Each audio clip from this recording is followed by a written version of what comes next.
Hello, I'm Tony from Bonner's Music and welcome to my in-depth guide to the new Korg Grandstage X stage piano. If you're thinking of purchasing one of these pianos or you just want to know a bit more about the functionality, then this is the video for you. I'm going to be giving plenty of sound and playing examples, so make sure you're listening to this video through a good set of speakers or earphones.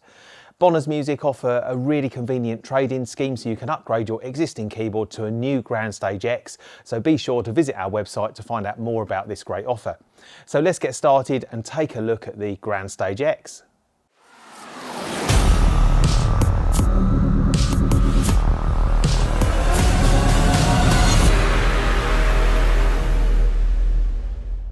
So let's start by having a quick recap of the main features of Grandstage X, what it is and who it's meant for. Grandstage X is a full 88 key stage piano featuring Korg's renowned RH3 real weighted hammer action keyboard. It's been beautifully designed with this distinctive white casework, which is a real work of art in itself, with lovely sculpted curves and a front panel which is pointed right at the player.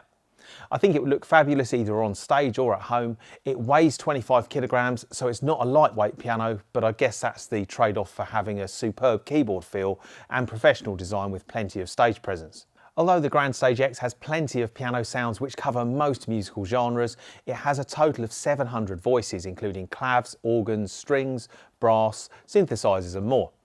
Like the Kronos and Nautilus workstation keyboards, this instrument features multiple high-quality sound synthesis engines, including the SGX-2 acoustic piano, EP-1 electric piano, CX-3 tone wheel organ, Vox organ and transistor organ, the AL1 for analog modelling synth tones, and the HD1 PCM sound generator, all of which are optimum for these different types of sounds.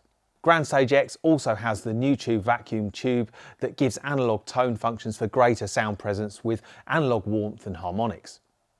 The Grandstage has been designed to be extremely simple to operate, and all the functions you need in a live performance situation are right on hand, so you can make changes on the fly. It's possible to have up to 3 sounds active at one time, and this includes 2 layered voices plus a split keyboard sound. On the rear panel, we've got pro quality balanced outputs on XLR connectors, as well as standard 1/4-inch jack outs. There's an audio input which can be used to connect a microphone or external audio source, which can be conveniently mixed with the Grandstage X's outputs. And there are 3 sockets for foot controllers, including damper, expression, and a standard assignable foot switch. I'm going to start by playing the GSX solo piano sound, which is the first acoustic piano voice that appears when you power on the Grandstage X. And from there, I'm going to go through the most important functions and features you need to know about if you're considering becoming a Grandstage X player.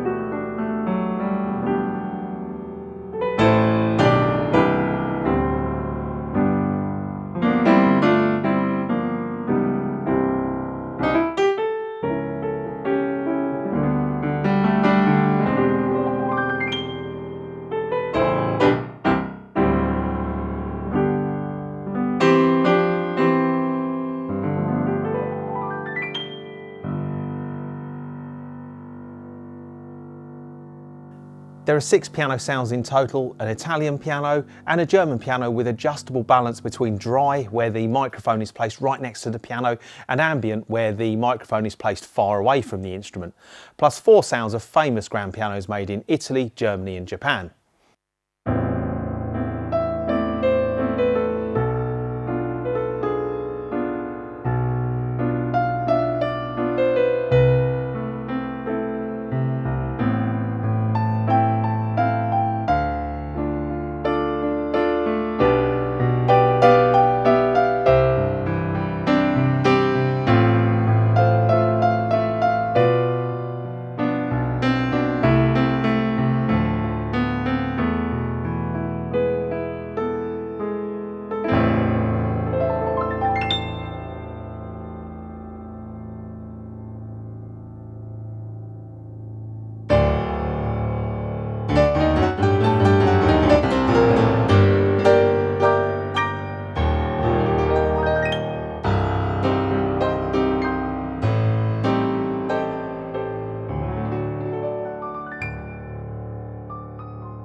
So that was just an example of a few of the piano sounds, but I'm also really pleased to say that Korg has included some classic sampled piano sounds from some of their vintage instruments, including the distinctive SG-1D stage piano, which really cuts through a mix.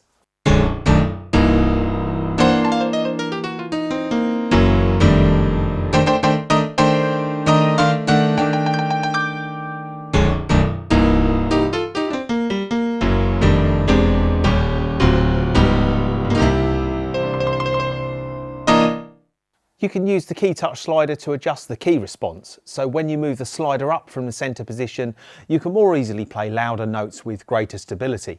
And this is good for making your sound stand out when playing as part of a band.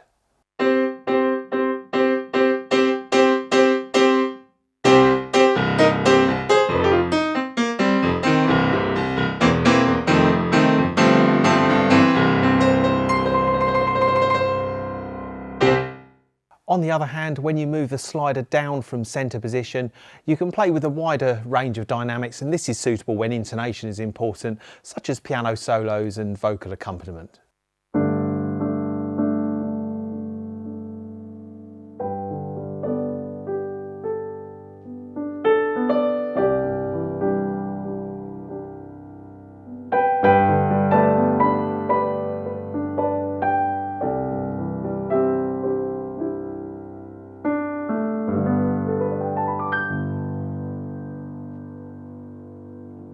So both of those examples were both using the same stage piano, which is the GSX piano stage sound. But you see with that Keytouch slider just how much variation you can get in the tone just by altering that slider.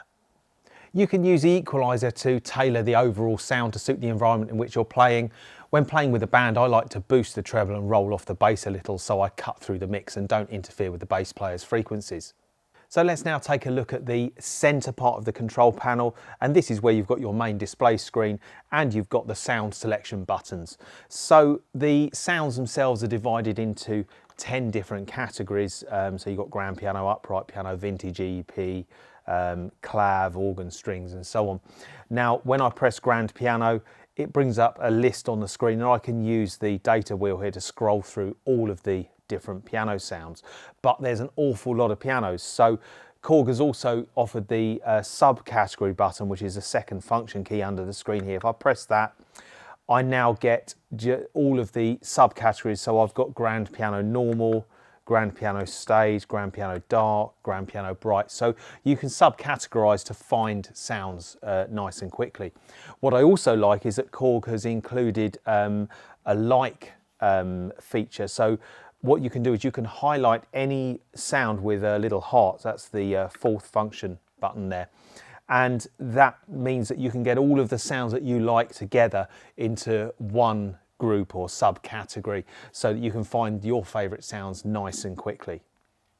So just to the left of the screen, we've got the part controls, and this is where you assign sounds to the main voice and the layer voice and the split keyboard. So by default, the main button is switched on and that has my piano sound. If I want to add a layered sound to that, I just switch on the layer button. It's nice and simple. And then the corresponding volume slider alters the volume of the particular part. So here I have the grand piano just with some analog strings, and it's a really lovely sound.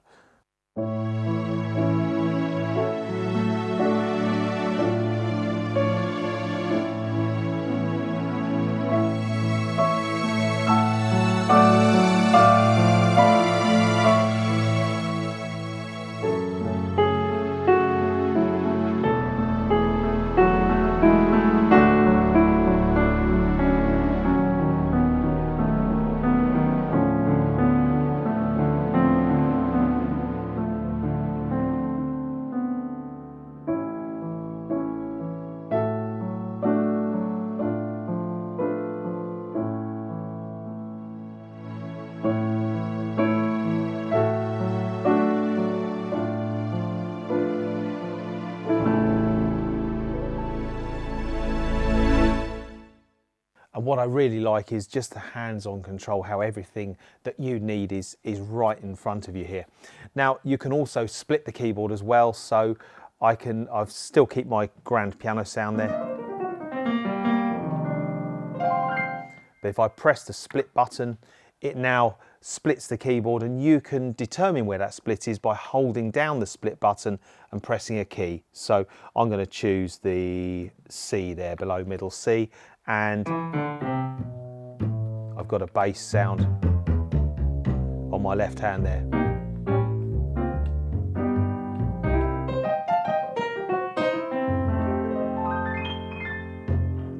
Now you can also swap the splits over just with one button. So if I press swap split, now I've got piano on the left and bass on the right, which probably doesn't make a lot of sense, but you can switch the sounds over whenever you want. So you might have a string sound with a lead sound there, or you might have a synth bass sound. So you can swap things over as you want to. Now, if we go into the bass sounds here, you've got it's a nice jazz bass there, but there's lots and lots of bass sounds. Electric basses, there's good slap bass.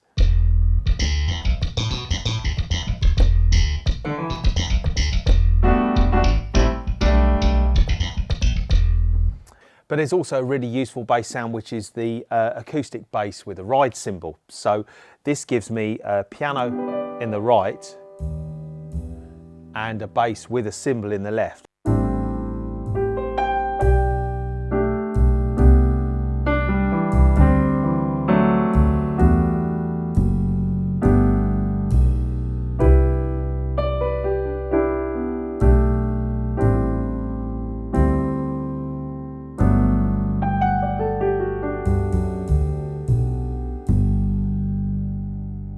So one thing I should point out is that you can split and layer the keyboard sounds at the same time. So I could have two sounds on my right hand and a split sound on the left. So in this example, I've got the piano and strings with that bass sound.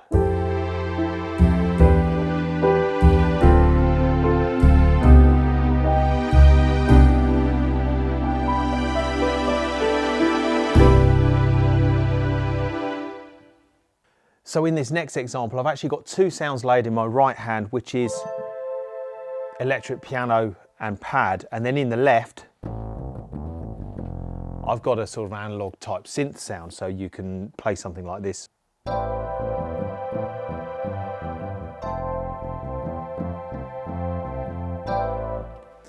But if I press the swap split, then I'll get my electric piano and pad on the left hand. And that's the same synth sound I had on the left, but of course it sounds like a lead sound when it's in the right. Now what you might also notice is I can play some chords, press my foot on the damper pedal, and it keeps those chords hanging, which gives me both hands free to be able to use the pitch bend and modulation wheels to be able to give a more expressive performance. So if I play something here, like there's a few chords.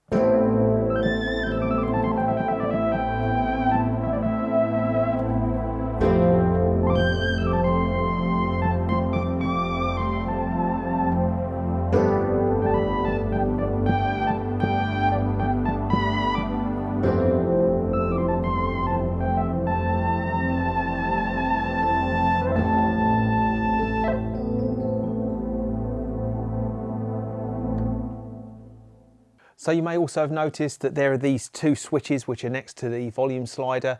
These are assignable and can be used to turn the sound variations and effects on and off. The current setting of these is saved when you create a new favourite setting, and I'll go into favourites in a little more depth in a minute. So in this example, I've got an organ sound on my right hand, and the switch number 2 speeds up and slows down the Leslie speed.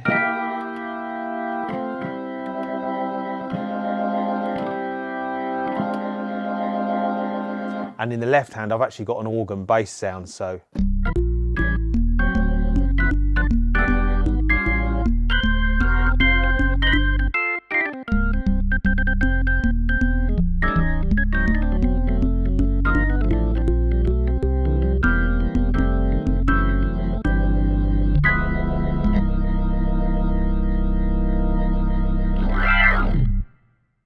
So next we have the Unison Control, and this feature stacks and plays the same note together multiple times, creating a thick and spacious sound. Now this is applied only to the main part program by default, but it's also possible to assign it to the layered part.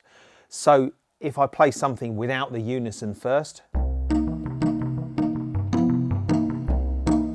that's just a patch called Sine Synth. Now if I switch on the Unison Control,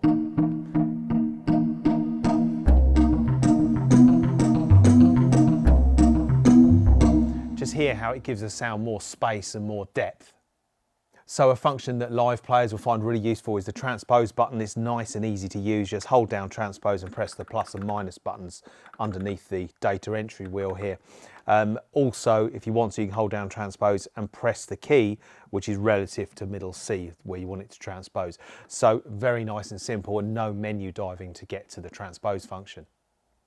On the right hand side, you'll find the analog tone section. Now this is where you can control the new tube, vacuum tube, to add more presence to the sound so it doesn't get lost in the mix. Turning the knob clockwise increases the natural distortion and harmonics and compression effect that's a characteristic of a vacuum tube, and it works especially well on electric pianos and clav voices.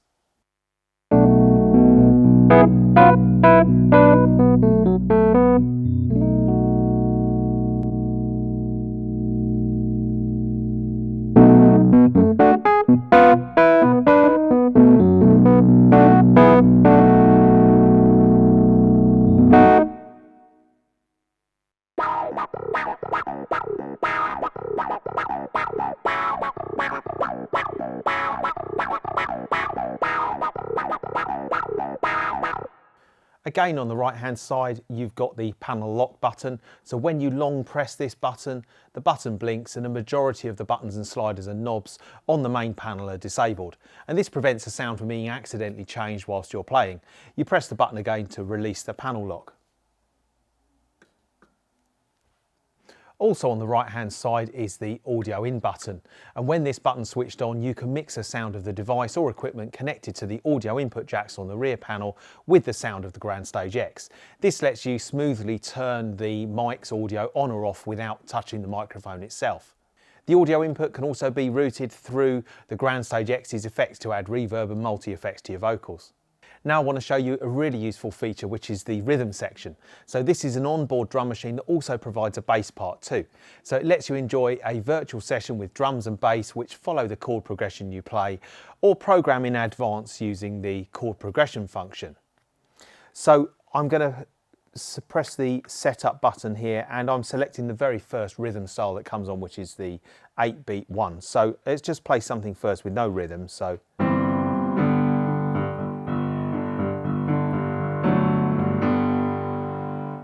now I'll start the rhythm playing, play the same thing.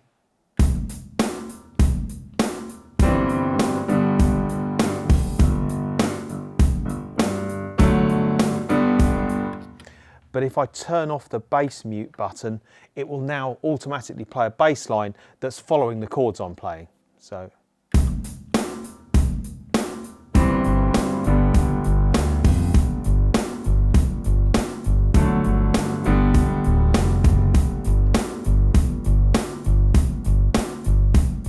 Now, because I'm in the setup screen, I can scroll down and I can alter the tempo and the level of the bass and the drums independently. So I'm going to bring the bass volume up.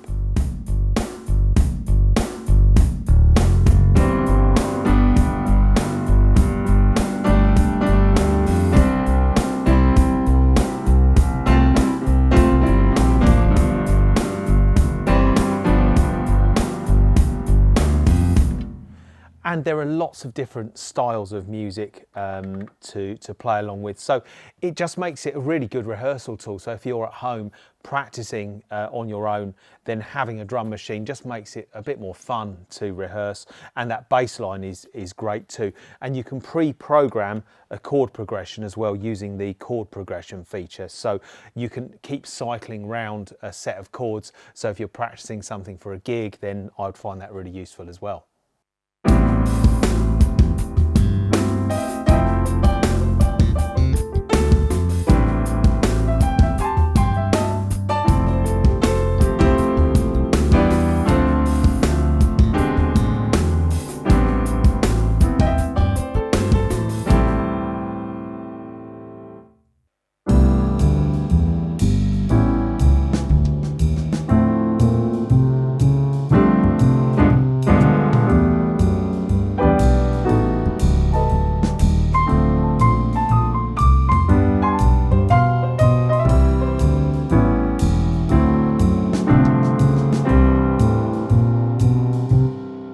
So let's now take a quick look at the favourites section, and the favourites memory allows you to save a specific sound or a combination of sounds and quickly recall it during live performance or recording.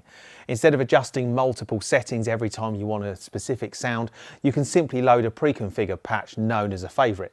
You can save the main, layer and split settings, as well as the front panel settings and other various settings in the display as a favourite, which you can recall instantly.